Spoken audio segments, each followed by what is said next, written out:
qu'ensemble nous puissions louer et adorer le nom de notre Seigneur. Je commencerai par lire ce texte du psaume 40 au verset 2 qui dit ceci: « J'avais mis en l'Éternel mon espérance, et il s'est incliné vers moi. Il a écouté mes cris. Il m'a retiré de la fosse de destruction, du fond de la boue, et il a dressé mes pieds sur le roc. Il a affermi mes pas. Il a mis dans ma bouche un cantique nouveau, une louange à notre Dieu.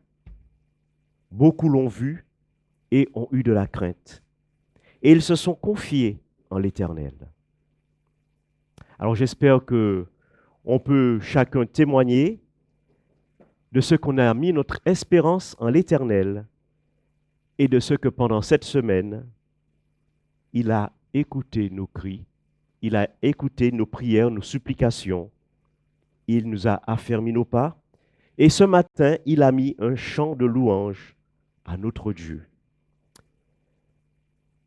J'aimerais lire les paroles de ce cantique, ce vieux cantique, que vous reconnaîtrez très certainement. Mon Sauveur même, quel ferme appui pour ma foi. L'amour suprême descend vers moi. Dieu vint sur la terre, vivre en homme de douleur. Voyant ma misère, il m'ouvre son cœur. Jésus, Jésus, qui peut sonder ton amour? Jésus, Jésus, je t'aime en retour. Mon Sauveur même, malgré mon indignité, toujours le même, plein de pitié. Il voit ma souffrance, il enlève mon souci. Son amour immense est mon sûr abri. Jésus, Jésus, qui peut sonder ton amour?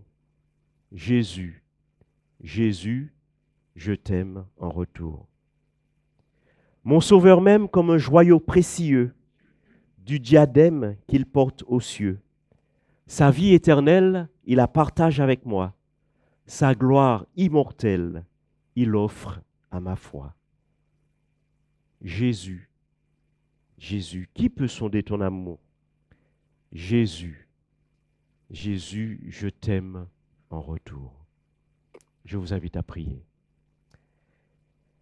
Oui Seigneur, quelle certitude de savoir que tu nous aimes, chacun personnellement, malgré nos infirmités, malgré nos indignités.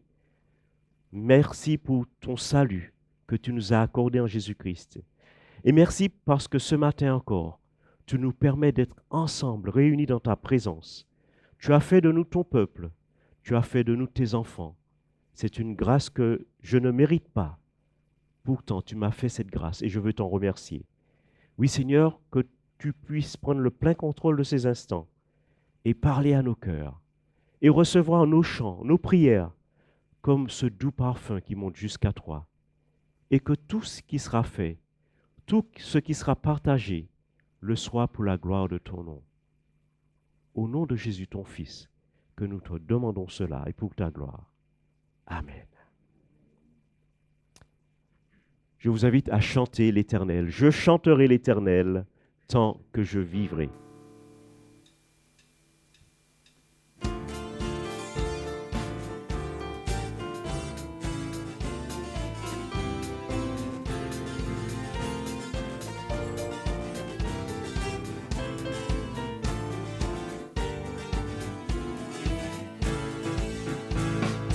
Je chanterai l'Éternel tant que je vivrai. Je chanterai l'Éternel. Je célébrerai mon Dieu tant que j'existerai. Je célébrerai mon Dieu. Je chanterai l'Éternel tant que je vivrai. Je chanterai l'Éternel. Je célébrerai mon Dieu tant que j'existerai. Je célébrerai mon Dieu. Que mes paroles lui soient agréables, lui soient agréables. Je veux me réjouir en l'Éternel. Je chanterai l'Éternel tant que je vivrai. Je chanterai l'Éternel. Je célébrerai mon Dieu tant que j'existerai. Je célébrerai mon Dieu. Je chanterai l'Éternel tant que je vivrai. Je chanterai l'Éternel. Je célébrerai mon Dieu tant que j'existerai. Je célébrerai mon Dieu. Que mes paroles lui soient agréables, lui soient agréables. Je veux me réjouir en l'Éternel. Je chanterai l'Éternel tant que je vivrai. Je chanterai l'Éternel. Je célébrerai mon Dieu tant que j'existerai. Je célébrerai mon Dieu. Je chanterai l'Éternel tant que je vivrai. Je chanterai l'Éternel. Je célébrerai mon Dieu tant que j'existerai. Je célébrerai mon Dieu.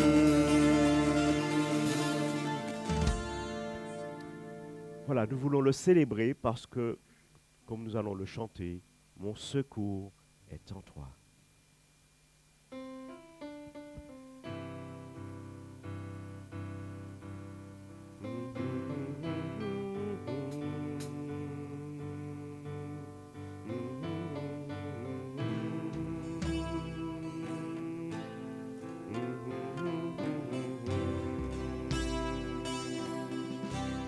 Si la lune me glace et le soleil menace, Créateur des étoiles, mon secours est en toi. Si les larmes ruissellent et que mon pas chancelle, Créateur de la terre, mon secours est en toi.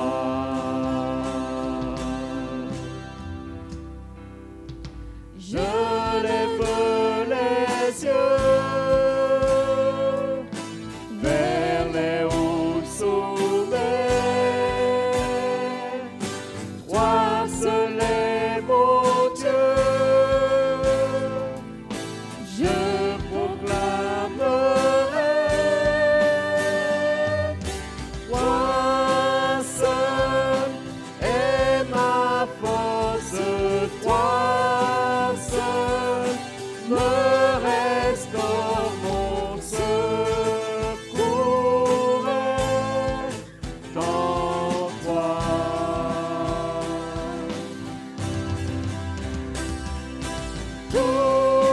Toujours tu me portes, jamais tu ne dors. Mon secours est en toi. Si la peur m'envahit et mon âme chavire, Créateur de la vie, mon secours est en toi.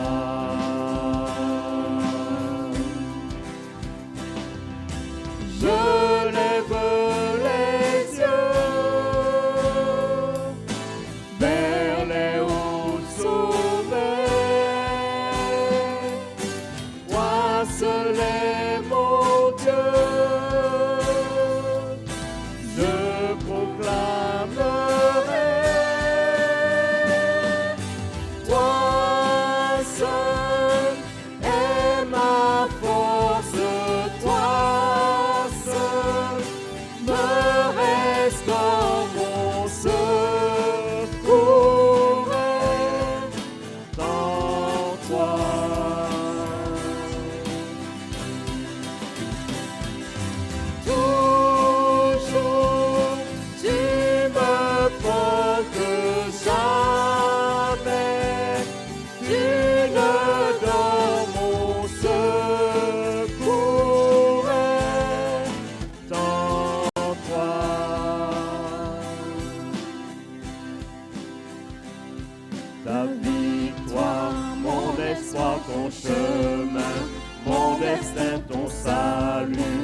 mon refuge, tout est en toi, ta victoire, mon espoir, ton chemin, mon destin, ton salut, mon refuge, tout est en toi, ta victoire, mon espoir, ton chemin, mon destin, ton salut, mon refuge, tout est en toi, ta victoire, mon espoir, ton chemin, mon destin, ton salut, mon refuge, tout est en toi.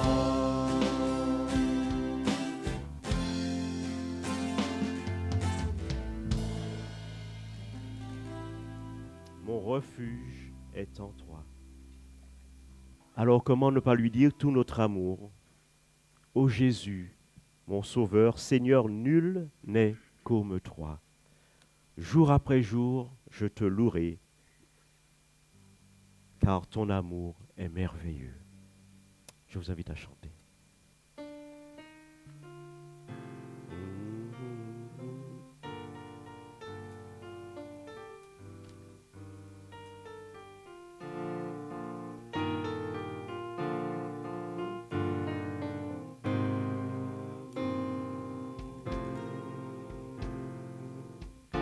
Ô Jésus, mon Sauveur, Seigneur, nul n'est comme toi. Jour après jour, je te louerai, car ton amour est merveilleux. Mon abri, mon refuge, mon réconfort, mon rocher, tout ce qui vit, ce que je suis, ne cesse de t'adorer. Chante au Seigneur, crie de joie, terre entière. À Dieu la gloire, la puissance et l'honneur. Les monts s'inclinent et les flots rugissent à l'écho de ton nom.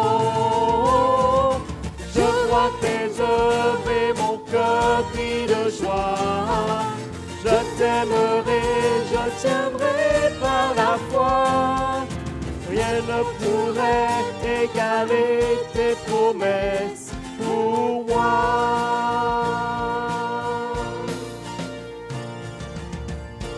Oh Jésus, mon Sauveur, Seigneur, nul n'est comme toi.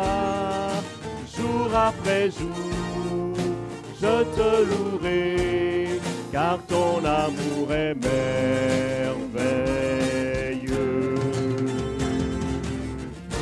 Mon abri, mon refuge, mon réconfort, mon rocher, tout ce qui vit, ce que je suis, ne cesse de t'adorer. Chante au Seigneur, crie de joie, terre entière. À Dieu la gloire, la puissance et l'honneur.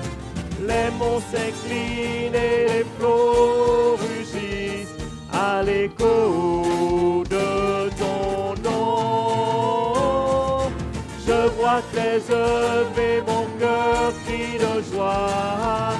Je t'aimerai, je tiendrai par la foi.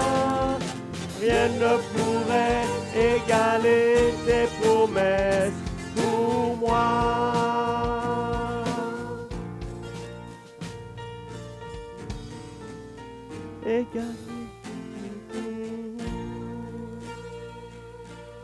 Rien ne pourrait égaler tes promesses pour moi. Je vous invite à prendre place.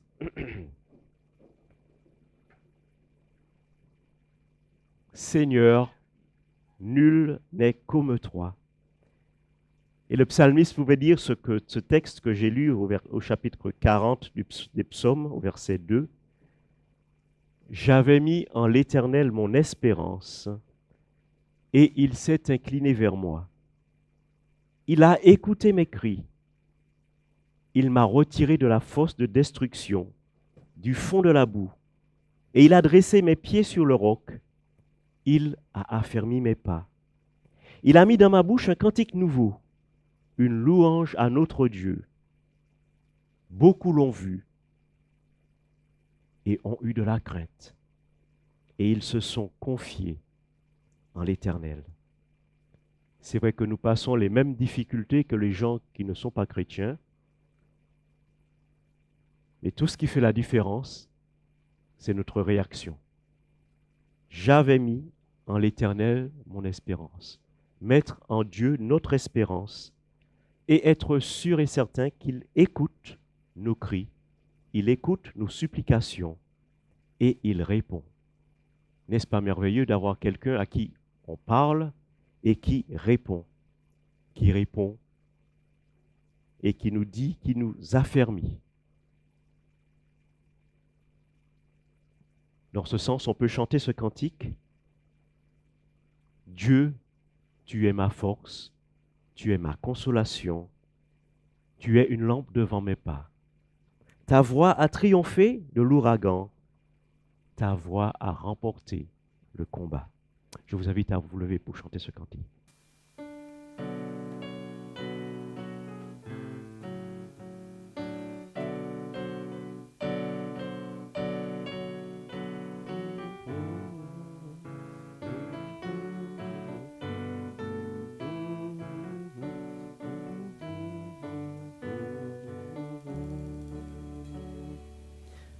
Dieu, tu es ma force, ma consolation, une lampe devant mes pas. Ta voix a triomphé de l'ouragan, remporté le combat. Tu m'offres chaque jour ton infaillible amour. Toi qui as fixé le cours des étoiles, sois mon encre, sois ma voix. Tu étends mes ailes pour toucher les cieux, protégé par ta main. Ta grâce m'appelle à lever les yeux et suivre ton chemin. Tu m'offres chaque jour ton infaillible amour. Toi qui as fixé le cours des étoiles, sois mon encre, sois ma voix. Ta miséricorde coule de la croix, ton sang m'a racheté. Tout ce que je suis me vient de toi, sans fin je te louerai. Tu m'offres chaque jour ton infaillible amour. Toi qui as fixé le cours des étoiles, sois mon encre, sois ma voix. Tu m'offres chaque jour ton infaillible amour. Toi qui as fixé le cours des étoiles, sois mon encre, sois ma voix. Sois mon encre, sois ma voix.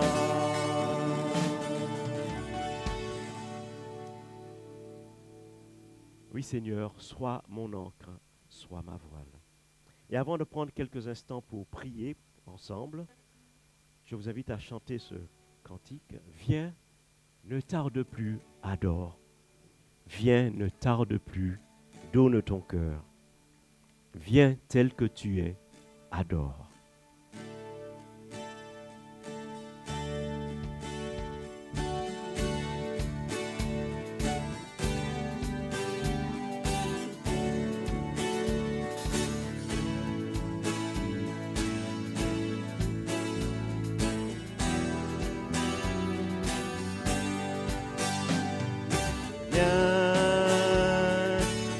tarde plus, adore.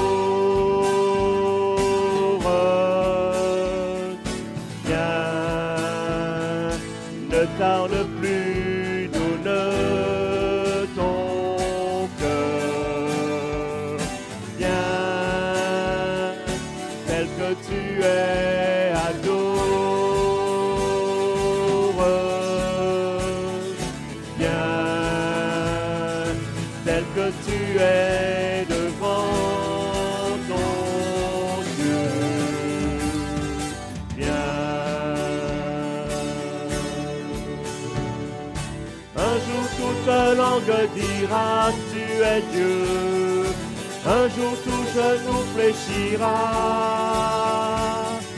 Mais le vrai trésor est pour ceux qui t'ont choisi dès aujourd'hui. Un jour toute langue dira tu es Dieu. Un jour tout genou fléchira. Mais le vrai trésor est pour ceux qui t'ont choisi dès aujourd'hui.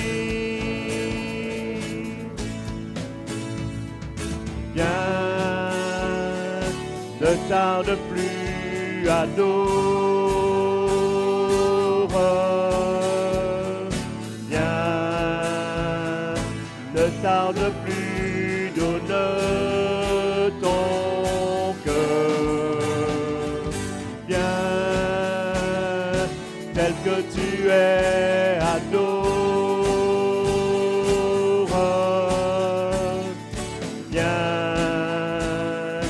Tel que tu es devant ton Dieu. Viens. Un jour tout genou fléchira, tu es Dieu. Un jour tout genou fléchira. Mais le vrai trésor est pour ceux qui t'ont choisi dès aujourd'hui. Un jour toute langue dira tu es Dieu. Un jour tout genou fléchira. Mais le vrai trésor est pour ceux qui t'ont choisi dès aujourd'hui. Viens, ne tarde plus, adore. Viens, ne tarde plus, donne ton cœur. Viens, tel que tu es, adore. Viens, tel que tu es devant ton Dieu. Viens.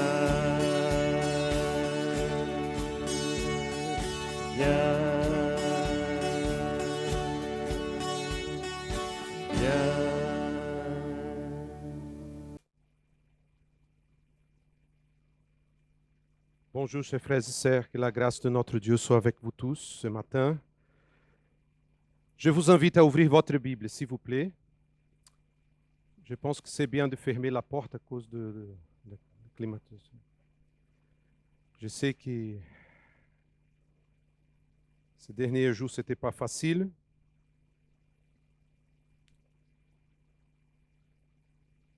Mais le Seigneur nous donne grâce. 1 Corinthiens chapitre 3, versets 1 à 9. Ce matin, j'aimerais réfléchir à notre mission en tant qu'Église, l'importance de travailler avec Dieu. Je vais lire le texte et après on va se pencher sur le texte. Je vous encourage à ne pas fermer la Bible pendant ces instants.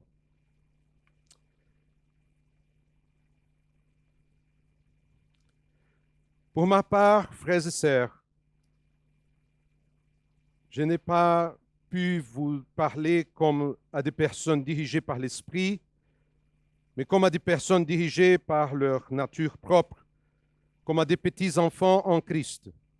Je vous ai donné du lait, non de la nourriture solide, car vous ne pouviez pas la supporter.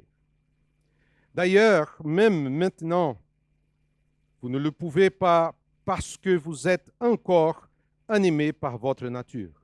En effet, puisqu'il y a parmi vous de la jalousie, des disputes, des divisions, n'êtes-vous pas dirigés par votre nature propre et ne vous conduisez-vous pas d'une manière humaine?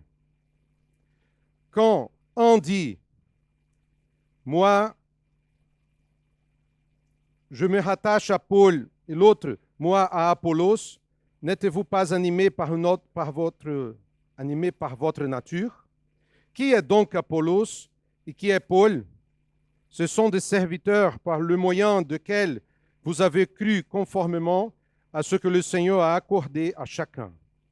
J'ai planté, Apollos a arrosé, mais c'est Dieu qui a fait grandir. Ainsi, ce n'est pas celui qui plante, ni celui qui arrose, qui compte, mais Dieu qui donne la croissance. Celui qui plante, celui qui arrose sont égaux, et chacun recevra sa propre récompense en fonction de son propre travail. En effet, nous sommes ouvriers avec Dieu. Vous êtes le champ de Dieu, la construction de Dieu. Ma réflexion vise à comprendre cette affirmation finale de Paul. En effet, nous sommes ouvriers avec Dieu. Vous êtes le champ de Dieu, la construction de Dieu.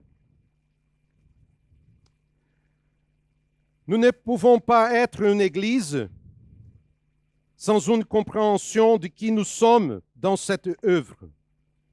L'église de Corinthe est née du travail de l'apôtre Paul après son départ d'Athènes, peu après la discussion à l'aéropage, Actes chapitre 17. Bien que le discours de Paul ait utilisé des éléments philosophiques, historiques pour aborder l'importance de Dieu inconnu, la vérité est que l'accueil n'a pas été positif. On peut dire que l'arrivée de Paul à Corinthe faisait suite à un échec, car seuls quelques hommes se sont joints à lui et ont cru en Jésus. Outre Dionysius, ou Denis, membre de l'aéropage, Damaris et d'autres personnes. Il n'est pas étonnant que Paul commence sa lettre aux Corinthiens en disant que lorsqu'il était parmi eux, il leur a annoncé le mystère de Dieu sans recourir à une supériorité de langage ou sagesse, car il y avait décidé de ne rien savoir parmi eux, rien d'autre que Jésus-Christ et Jésus-Christ crucifié. Paul dit que c'est dans la faiblesse, la crainte, un grand tremblement qu'il s'est tenu parmi eux, précisant que sa parole et sa prédication ne consistaient pas sur le discours persuasif de la sagesse humaine, mais sur une démonstration de l'esprit, de puissance, afin que votre foi soit fondée non sur la sagesse des hommes, mais sur la puissance de Dieu. 1 Corinthiens chapitre 2, versets 1 à 5. Et quand on lit les Actes des Apôtres, on voit Paul a rencontré Aquila et Priscille. Et avec Timothée et Silas, ils ont témoigné de Jésus dans la ville de Corinthe, d'abord parmi les Juifs, Actes chapitre 18, et comment certains d'entre eux s'opposaient à Paul, ils se tournaient vers l'évangélisation des païens. Et l'Église est née d'un groupe composé par les Juifs, comme Crispus, chef de la synagogue et sa famille, et des païens comme Titius Justus. Et selon Luc, Actes chapitre 18, Paul est resté à Corinthe pendant 1 an et 6 mois, enseignant la parole de Dieu. Ce qui avait commencé par un certain échec parmi les Grecs semblait progresser à Corinthe. Et à la fin du 2e voyage missionnaire de Paul, montrait l'importance de ces membres travaillant ensemble. Paul, Aquila, Priscille, Silas, Timothée, tous ensemble.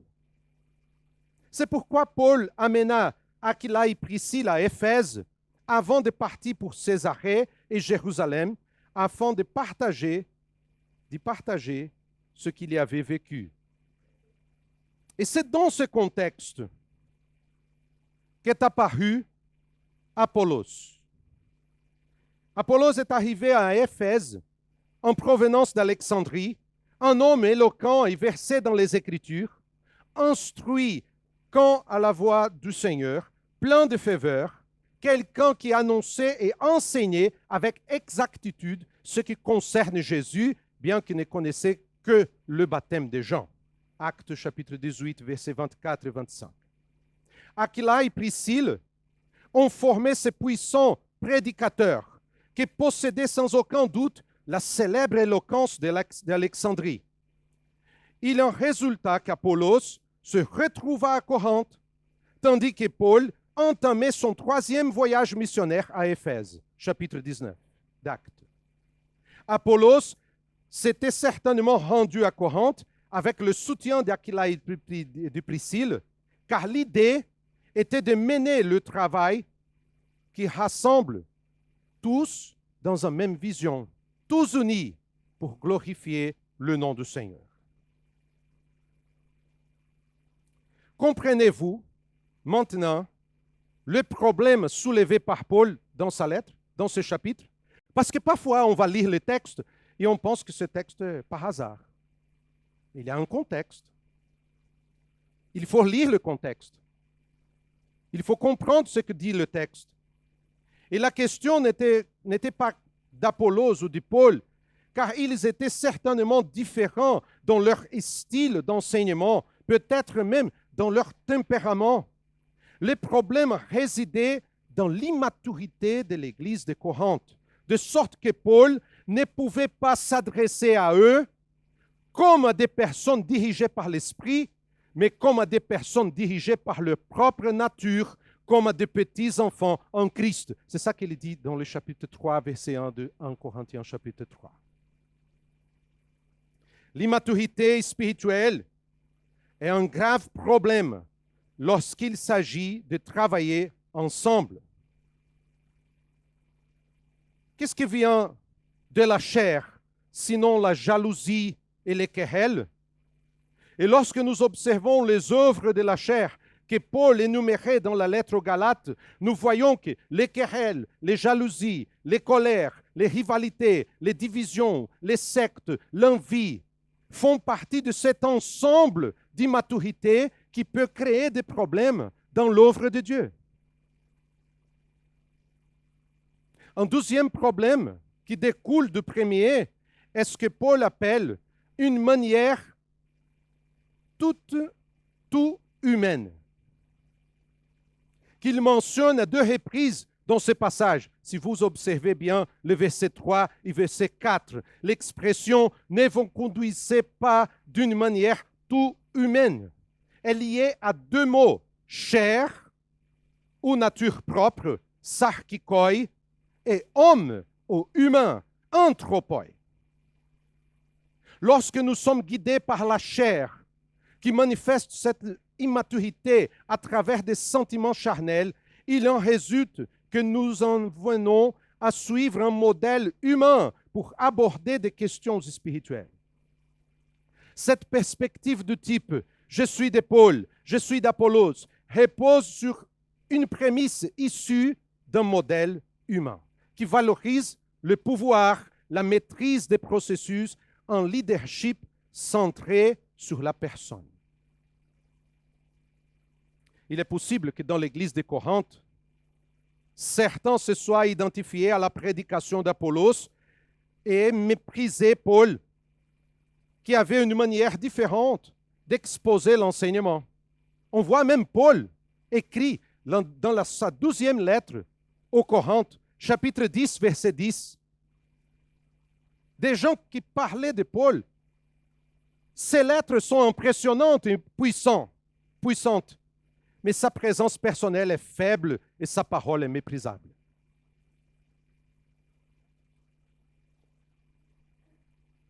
Pourquoi est-ce que j'évoque ces problèmes? Parce que dans l'œuvre de Dieu, nous devons être conscients que Dieu ne glorifie pas les hommes, mais lui-même. Malheureusement, il est plus facile de parler d'unité que de la vivre.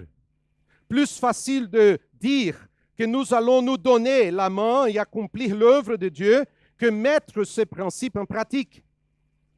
Il y a beaucoup d'immaturité et de mentalité humaine dans l'œuvre de Dieu, où les gens s'évaluent à la taille de l'Église, au nombre de membres, à l'emplacement du bâtiment de l'Église, son importance, etc. Et parfois, il y a des sentiments d'envie, des querelles, des jalousies qui surgissent, mais nous leur appliquons le vernis de la spiritualité pour dissimuler le mot qui témoigne contre nous. En vérité, l'Église est un miracle, chers frères et sœurs. Car dépendant de nous, elle n'aurait pas survécu le premier siècle. J'aime l'Église. J'aime le Seigneur. Je sers l'Église. Parce que c'est le projet de Dieu. L'Église, c'est un miracle. C'est un miracle. Qui est Apollos? Qui est Paul? Qui sommes-nous? Soyons sincères. Examinons notre cheminement pour savoir dans quelle mesure nous sommes prêts à nous donner la main et faire avancer l'œuvre de Dieu. Dans ce passage, Paul nous montre certaines choses qui peuvent nous aider à laisser de côté l'immaturité, les schémas humains, afin de nous unir véritablement dans l'œuvre de Dieu. Ça, c'est le chemin vers la maturité et l'unité. Évaluez votre état spirituel, évaluez le modèle, examinez la méthode de Dieu. On va voir. Tout d'abord, évaluez-vous votre état spirituel. Êtes-vous un nourrisson ou un adulte? Mangez-vous de la nourriture solide ou du lait? Les Corinthiens ne pouvaient pas supporter la nourriture solide, car la chair qui se manifestait par leur immaturité les poussait à rechercher des choses faciles, simples et pratiques. Malheureusement, il y a des chrétiens qui sont à 30 ans, 40 ans à l'église, mais la seule chose qu'ils vont lire dans la Bible, c'est le livre des psaumes. C'est bien, l'Éternel est mon berger, je ne manquerai de rien. C'est magnifique. Mais il faut lire et étudier la parole de Dieu. Avancer.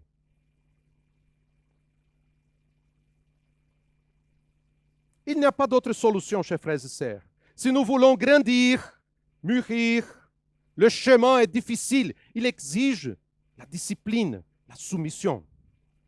Il est inconcevable que ceux qui accomplissent l'œuvre de Dieu ne lisent pas, ne méditent pas et n'appliquent pas la parole de Dieu dans leur vie.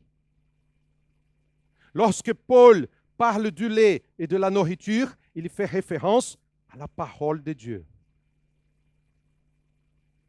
Car c'est en grandissant dans les Écritures que nous atteignons la maturité spirituelle. Beaucoup de problèmes dans l'Église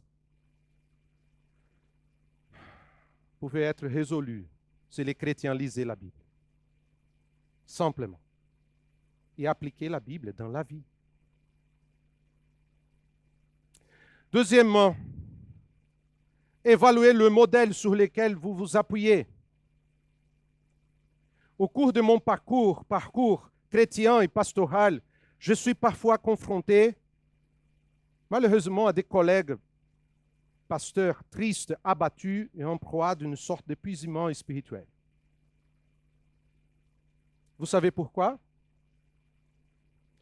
Parce que le modèle sur lequel ils s'appuient est humain. Il y a des amis pasteurs qui ont cessé d'être des personnes consacrées à l'étude des Écritures pour devenir des gestionnaires ecclésiastiques, d'entrepreneurs de la foi. Parce qu'aujourd'hui, chers frères et sœurs, on parle beaucoup d'une culture de consommation dans le monde. Mais dans la religion, ça se passe aussi. Il y a combien de chrétiens qui disent « Ah, je n'aime pas cette église. » Mais pourquoi? Ah, parce que le climat ne fonctionne pas bien. Ou parce qu'il n'y a pas de place pour mes enfants. Il n'y a pas de travail pour les jeunes. Personne n'est capable d'évaluer, par exemple, est-ce que cette église prêche la parole de Dieu?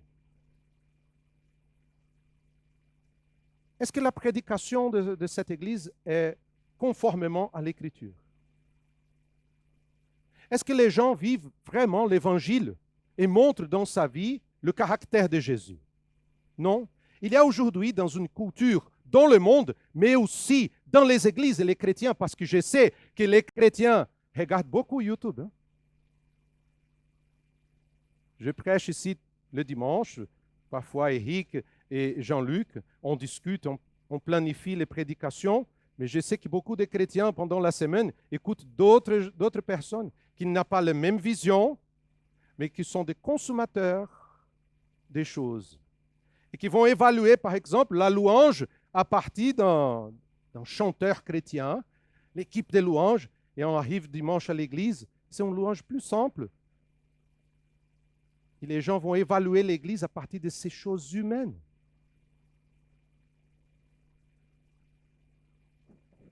L'évangile n'est pas un produit pour consommation.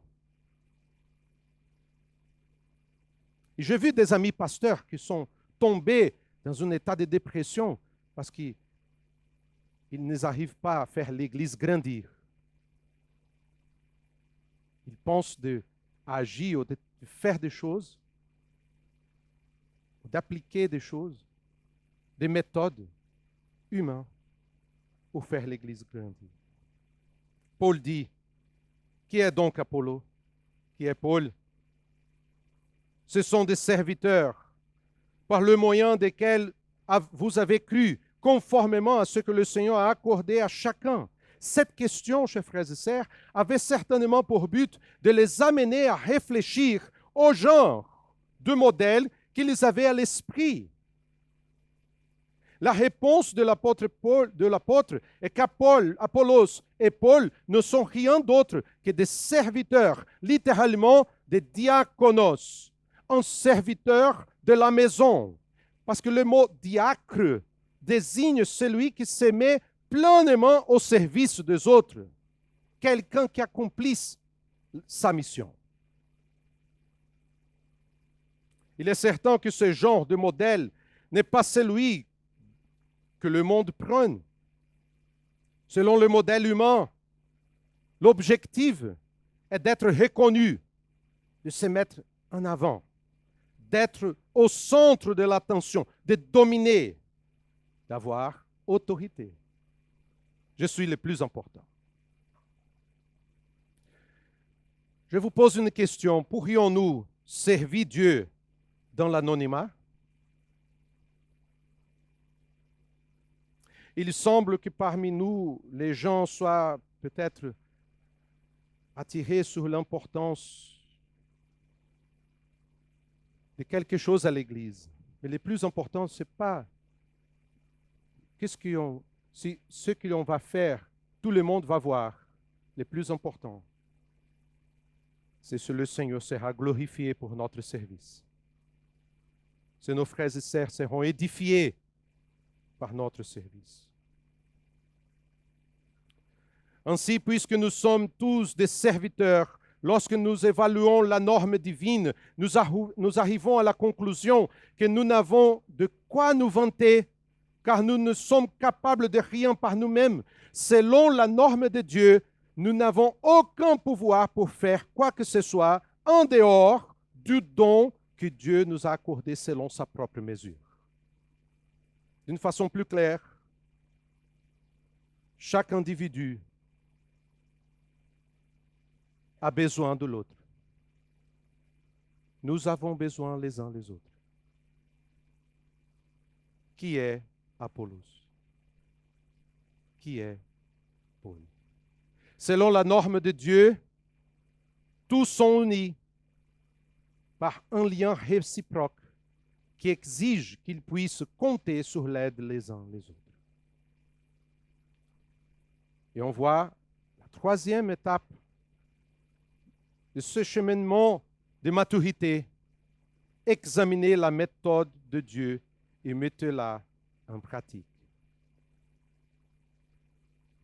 Dans la méthode de Dieu, le processus est simple. J'ai planté, Apollos a arrosé, mais c'est Dieu qui a fait grandir. Ainsi, ce n'est pas celui qui plante, ni celui qui arrose qui compte, mais Dieu qui donne la croissance. Nous devons toujours garder ces vérités à l'esprit, car il n'y a aucune place pour la gloire humaine, aucune perspective susceptible de flatter notre ego, puisque la croissance ne dépend ni de Paul, ni d'Apollos. Chacun avait son rôle, mais ce n'est pas celui qui plante, ni celui qui arrose qui compte. L'accent mis sur la croissance revient 2 fois à Dieu. Si vous regardez le verset 6 et le verset 7, 2 fois, c'est Dieu qui a fait grandir, mais Dieu qui donne la croissance. Si la 2e étape nous rappelle l'importance de travailler les uns et les autres ensemble pour ne pas épuiser les autres qui sont là déjà dans le travail. Parce que c'est plus facile de critiquer le travail des autres. C'est plus facile de dire, je suis le meilleur, je peux faire le meilleur. Mais la méthode de Dieu, c'est dit, tu travailles, je vais m'unir à toi. Je vais travailler avec toi. Parce que le plus important, ce n'est pas Apollos ou Paul, c'est la gloire de Dieu. Mais cette 3e étape nous dit que quand on travaille ensemble, selon la volonté de Dieu, c'est Dieu qui fait grandir son œuvre. À travers cette analogie, Paul rappelle comment Dieu agit dans son œuvre. Nous sommes des instruments qui dépendent de Dieu.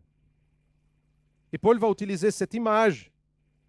Pour que la terre produise des fruits, il faut labourer et s'aimer et recourir d'autres techniques agricoles. Mais une fois que tout cela a été soigneusement accompli, le travail du laboureur serait vain si le Seigneur, depuis les cieux, n'avait pas donné la croissance par le rayonnement du soleil et plus encore pour son influence merveilleuse et secrète. Je n'ai jamais vu un agriculteur rester près de la terre à ensemencer et crier ou faire quoi que ce soit pour que la graine germe. Pousse, pousse. Il va s'aimer, mais il dépend de Dieu. Il dépend du soleil, de la pluie, de la grâce de Dieu. Chers frères et sœurs, même si nous sommes assidus au service du Seigneur, ce n'est pas par la bénédiction de Dieu que l'œuvre peut prospérer. Nous vivons parfois en nous concentrant sur nos forces, nos idées, en nous surchargeant des tâches dans la fausse perspective que l'œuvre de Dieu dépend de nos efforts personnels. Dieu ne nous a pas appelés à accomplir son œuvre selon une vision humaine, comme si certains étaient supérieurs aux autres. Vous et moi, nous sommes appelés à être des serviteurs et à vivre selon la méthode de Dieu qui se manifeste dans notre interdépendance les uns envers les autres. Celui qui plante et celui qui arrose sont égaux. Lorsque nous suivons la méthode de Dieu, nous n'attendons pas la reconnaissance humaine, car chacun recevra sa propre récompense en fonction de son propre travail, dit le verset 8.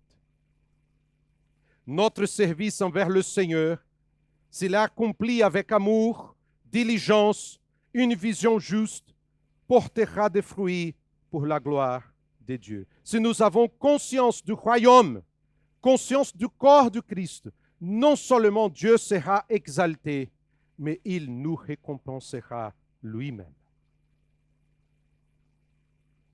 Je voudrais conclure ma réflexion en méditant sur le dernier verset de cette section, c'est le verset 9. En effet, nous sommes ouvriers avec Dieu. Vous êtes le champ de Dieu, la construction de Dieu. Une œuvre réalisée à plusieurs mains implique personnes spirituellement mûres, dotées d'une vision et d'une méthode qui vient du Seigneur. Remarquez que Paul parle toujours au pluriel pour désigner l'Église et ceux qui servent dans l'œuvre de Dieu. Il n'y a pas de place pour l'individualisme. Ce n'est pas moi le plus important. Il n'y a pas cette idée, je suis indispensable. Car dans le royaume de Dieu, nous ne formons qu'un. La question que je vous pose, qui sommes-nous? Paul va parler de l'identité de l'Église ici. 3 choses simples. Nous sommes des ouvriers de Dieu. Qu'est-ce que signifie un ouvrier de Dieu? Un collaborateur. Le mot synergoi désigne un collaborateur, un assistant, quelqu'un qui travaille à côté d'autrui. Le mot synergie traduit cette idée de travail, de service qui s'unissent pour atteindre un objectif plus grand. Et quand on regarde Paul, quand il commençait la lettre aux Corinthiens, et je vous encourage à lire cette lettre cette semaine, Pierre, au Képha, Paul, Apollos, n'étaient pas des concurrents. Voilà. Ils n'étaient pas des concurrents. Mais chacun jouait son rôle selon les directives du Seigneur Jésus. Parce qu'il commande l'Église, c'est le Seigneur Jésus. Il est la tête, il est le Seigneur, il est le roi, il est le commandant en chef. Mais nous sommes des ouvriers. Point. Et la parole de Dieu nous appelle à la synergie. Synergoi. Mais nous sommes aussi le champ de Dieu. Nous sommes la terre cultivée, gergoion. Car l'Église est le sol que Dieu possède, cultive et dont il attend qu'il porte du fruit. Jésus a dit qu'il était le vrai cep et que le Père était le vigneron. Jean chapitre 15. Sans lui, vous vous rappelez que Jésus a dit, sans lui, nous ne pouvons rien faire. Église évangélique baptiste de Besançon.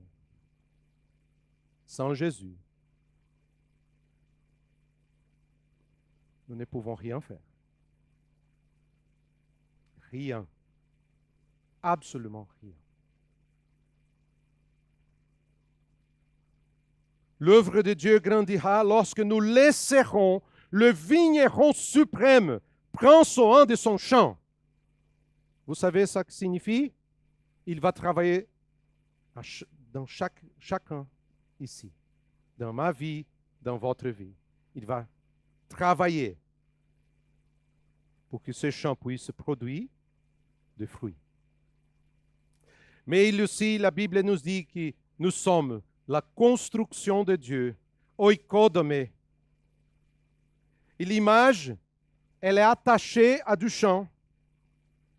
Nous sommes la maison de Dieu édifiée, l'édifice dont il s'occupe lui-même, car l'œuvre est la sienne et de personne d'autre. Ces deux images, le champ et l'édifice, nous montrent que la croissance de l'Église doit être organique, c'est-à-dire qu'elle ne dépend pas de nous, de nos stratégies, de nos idées humaines. L'Église n'appartient pas au conseil pastoral. L'Église n'appartient pas au conseil d'Église, ni à l'ensemble de l'Assemblée. Et pour grandir, Jésus va faire grandir d'une façon organique, naturelle. D'une façon simple, ce texte pourrait être traduit ainsi, en raison de ces trois génitifs de possession. J'aime le texte biblique parce qu'on peut voir ces petits détails que la traduction ne peut pas nous donner. Il y a trois possessifs génitifs. Nous sommes des ouvriers de Dieu employés aux travaux des champs et à la construction de la maison de Dieu. Une œuvre réalisée à plusieurs par des serviteurs conscients de leur rôle, avec la vision et la méthode qui viennent de Dieu seul. Ça, c'est une bénédiction pour l'Église. Et pas seulement pour l'Église, pour le monde. Ce n'est pas seulement pour nous.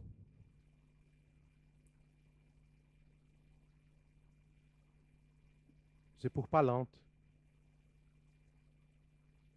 pour Besançon, pour la Franche-Comté, pour la France, jusqu'aux extrémités de la terre. Je vous encourage à penser une chose, chers frères et sœurs.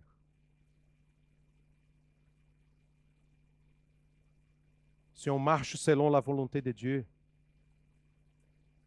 Dieu peut faire de cette petite église une bénédiction pour le monde.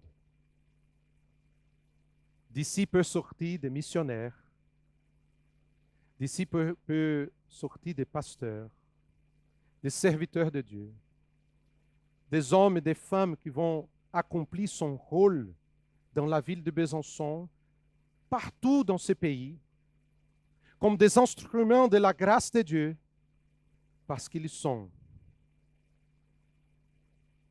l'édifice de Dieu, le champ de Dieu, sont des ouvriers de Dieu. Ils vont travailler, ils vont servir uniquement pour la gloire du Seigneur. Je vous invite à prier un instant, s'il vous plaît.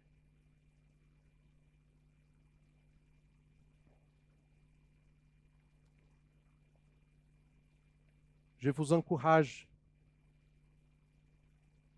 à réfléchir personnellement. Qui sommes-nous?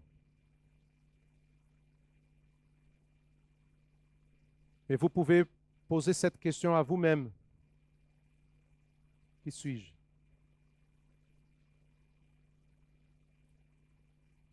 Est-ce que je suis conscient de l'importance de l'Église? Est-ce que je suis conscient de mon rôle dans ce corps?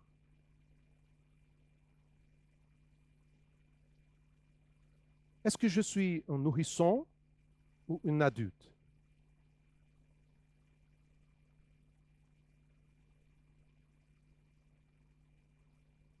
Le Seigneur nous appelle ce matin à réfléchir.